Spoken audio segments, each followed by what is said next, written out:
The morning money AQ में खुशामदेद, जहां हम मनी IQ को बेहतर बनाने का काम करते हैं। आज का ये तज्जिया एक बहुत ही डीप मार्केट रिसर्च पर मबनी है। बिल्कुल। और आज का जो हमारा फोकस है ना, हम्म। वो उस एक दिन पर नहीं है जो हम सब टीवी पर देखते हैं। हाँ, वो नैस्डैक जैसी बड़ी स्टॉक एक्सचेंज पर बेल बजाने वाला दिन, राइट? एग्जैक्टली। लोगों को आमतौर पर लगता है कि बस नैस्डैक पर घंटी बजाना आखिरी मंजिल है, जहां कॉन्फेटी उड़ रही है और सब अचानक अमीर हो गए हैं। सही, लेकिन उस एक दिन की मुस्कुराहट के पीछे ना एक ऐसा अजाब छुपा होता है जो अच्छे अच्छे फाउंडर्स की नींदें उड़ा देता है। और आज की इस डीप रिसर्च में हम उस आग के दरिया में उतरेंगे जिसे IPO प्लेबुक कहा जाता है। हम देखेंगे कि एक आम सी कंपनी को प्राइवेट से पब्लिक बनने के उस लंबा तरीन और थका देने वाले 18 से 24 महीने के सफर में कौन कौन सी रुकावटें आती हैं। हाँ, क्योंकि ये सिर्फ एक दस्तावेजी पेपरवर्क नहीं है। ये एक कंपनी का पूरा DNA बदलने का अमल है, जिसमें 14 मुख्तलिफ फेजेस हैं। और इस सफ़र में सबसे पहली और बड़ी गलतफहमी ये दूर करना ज़रूरी है कि IPO सिर्फ बैलेंस शीट्स और फिगर्स का खेल नहीं है। अच्छा, मतलब नंबर से ज्यादा कुछ और अहम है यहाँ। बिल्कुल।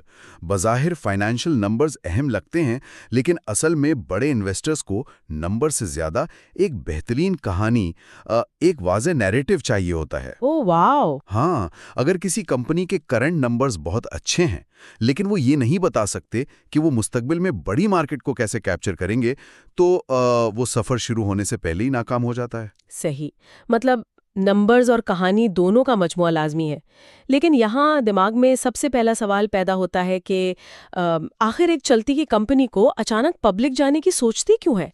क्या मकसद सिर्फ नया पैसा जमा करना होता है?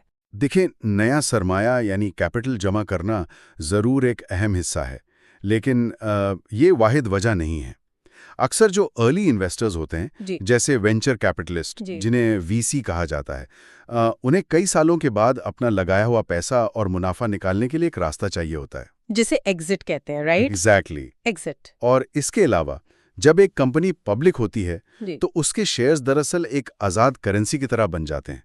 अगर उन्हें आगे चलकर किसी और बड़ी कंपनी को खरीदना हो, तो वो कैश के बजाय अपने शेयर्स देकर भी डील कर सकते हैं। अच्छा, ये तो एक बहुत बड़ी स्ट्रैटेजी है। हाँ, तो जब फाउंडर्स IPO का सोचते हैं, जी। तो इन्वेस्टर्स का सबसे पहला सवाल यही होता है जी। कि अभी क्यों लिस्ट होना है और IPO के बाद ग्रोथ कैसे बढ़ेगी। तो जब इस अभी क्यों का तसल्ली बख्श जवाब मिल जाए, जी। तो सीधा जाकर लिस्ट हो जाना चाहिए। लेकिन मुझे इन सोर्सेज में एक इंतहाई अजीब चीज नजर आई। वो क्या? खास तौर पर जो फॉरेन कंपनीज होती हैं, मिसाल के तौर पर अगर कोई कंपनी एशिया या UAE में ऑपरेट कर रही है, तो वो सीधा नैस्डैक पर जाकर लिस्ट नहीं हो सकती।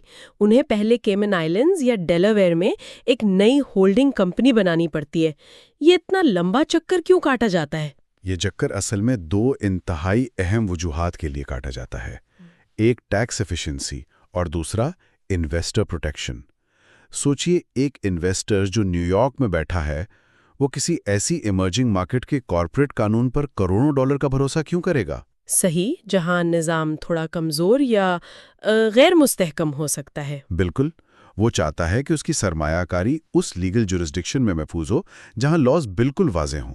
डेलावेयर और केमन आइलैंड्स के कॉर्पोरेट लॉज पूरी दुनिया में मानी हुई ऐसी किताबें हैं जिन पर हर बड़ा इन्वेस्टर आंख बंद करके ट्रस्ट करता है। तो ये दरअसल एक तरह का साइकोलॉजिकल कंफर्ट भी है और सख्त लीगल प्रोटेक्शन भी।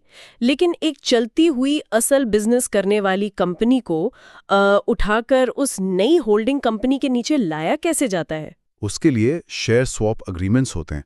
एक नई खाली कंपनी, जिसे शेल कह लें, वो केमैन में बनाई जाती है।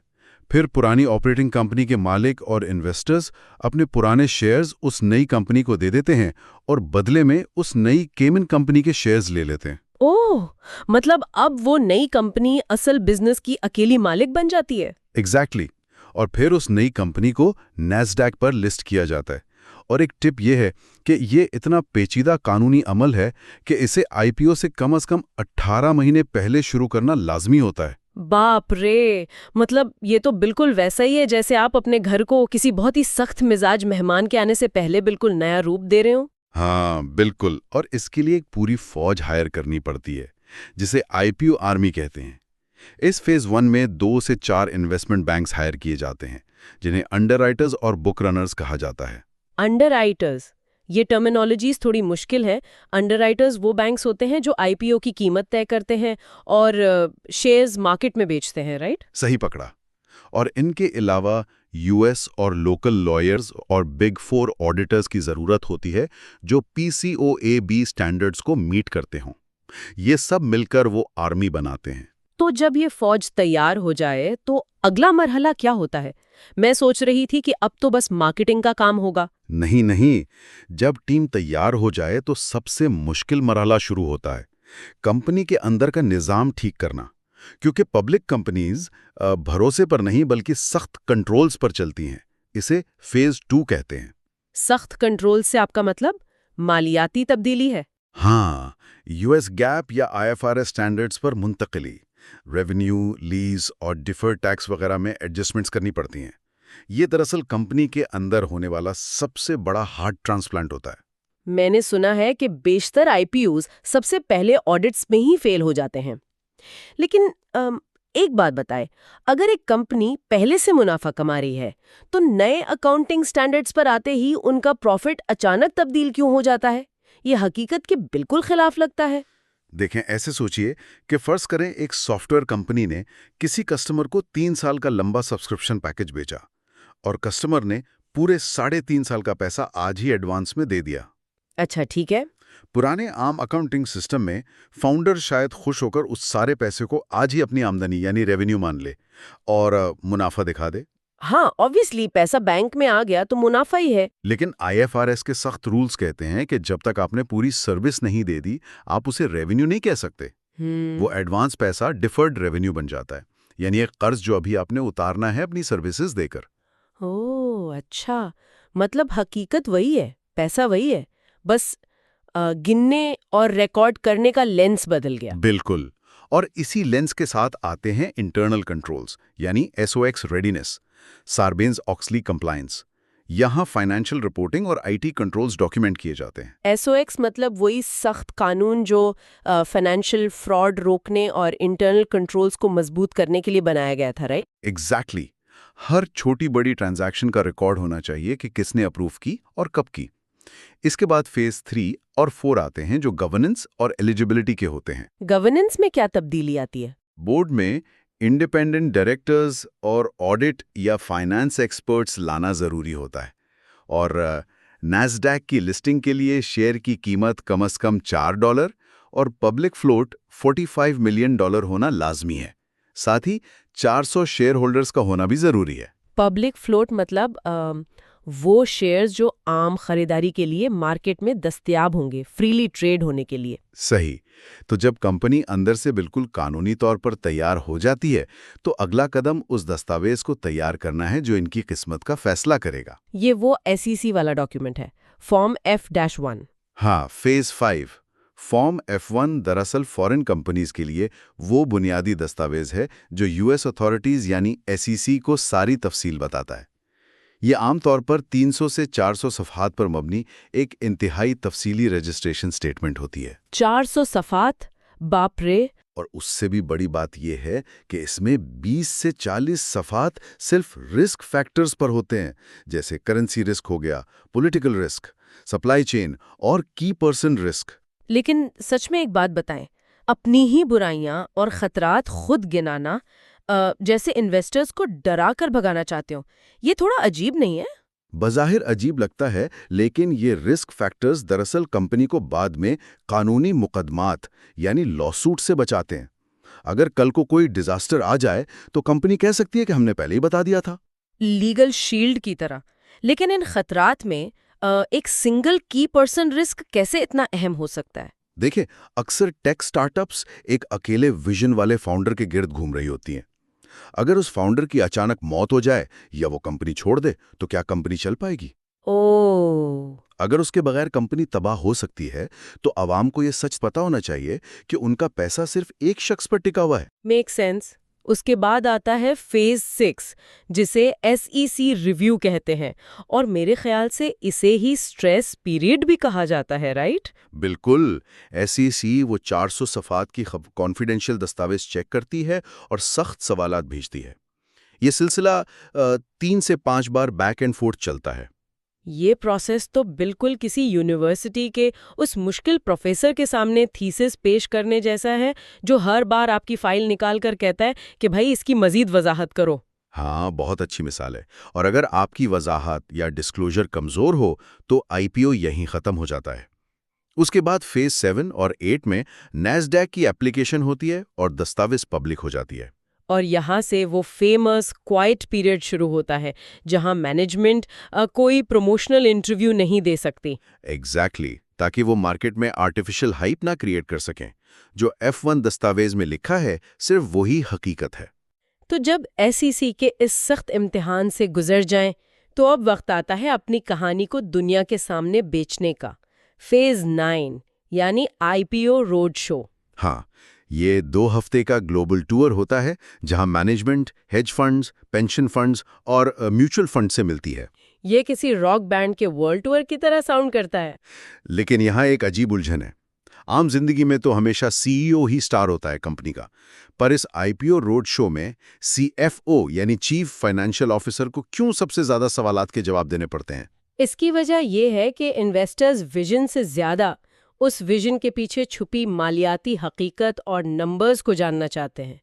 CEO ख्वाब दिखाता है, लेकिन इन्वेस्टर CFO से पूछता है कि अगले 3 साल में प्रॉफिट मार्जिन कहाँ होगा। सही। इसलिए CFO वहां पर हकीकत को लफ्जन चीर फाड़ कर इन्वेस्टर्स के सामने रखता है। उसके बाद फेज 10 और 11 में बुक बिल्डिंग और प्राइसिंग होती है। बुक बिल्डिंग से मुराद जब बैंक्स इन्वेस्टर से पूछते हैं कि वो कितने शेयर्स और किस कीमत पर लेना चाहते हैं। हाँ, डिमांड और सप्लाई चेक की जाती है, और अक्सर डिमांड सप्लाई से बढ़ जाती है, जिसे ओवर सब्सक्रिप्शन कहते हैं। और इस ओवर सब्सक्रिप्शन की बुनियाद पर एक रात पहले फाइनल कीमत और शेयर्स तय किए जाते हैं।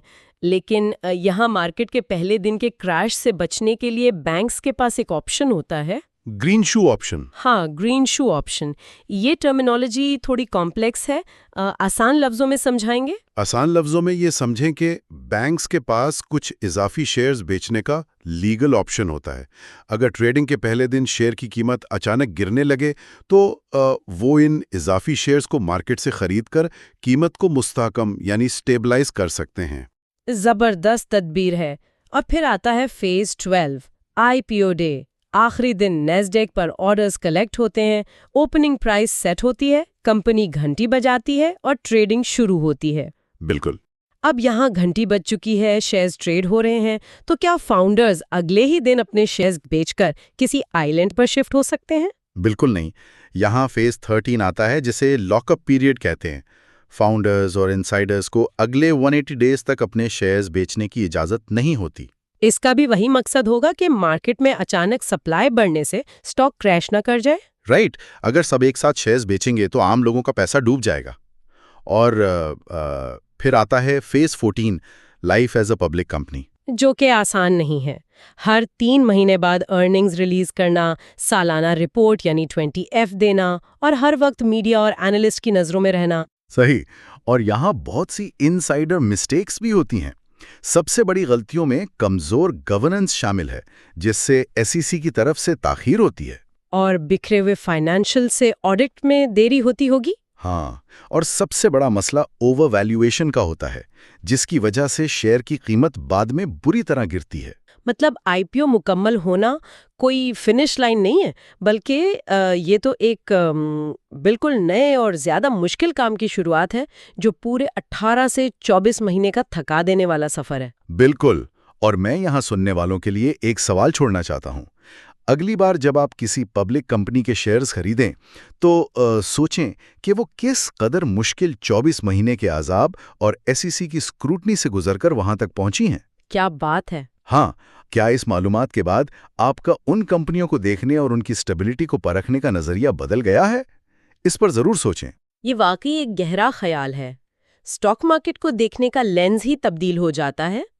फ्यूचर अपडेट्स के लिए अभी बेल आइकन प्रेस करें, हमारे चैनल को फॉलो करें और इस वीडियो को लाइक और सब्सक्राइब जरूर करें। और हाँ, कमेंट्स में उन कंपनीज या टॉपिक्स का नाम जरूर बताएं जिन पर आप हमारी डीप रिसर्च बेस्ड कंटेंट देखना चाहते हैं। द मॉर्निंग की तरफ से आज के लिए इतना ही।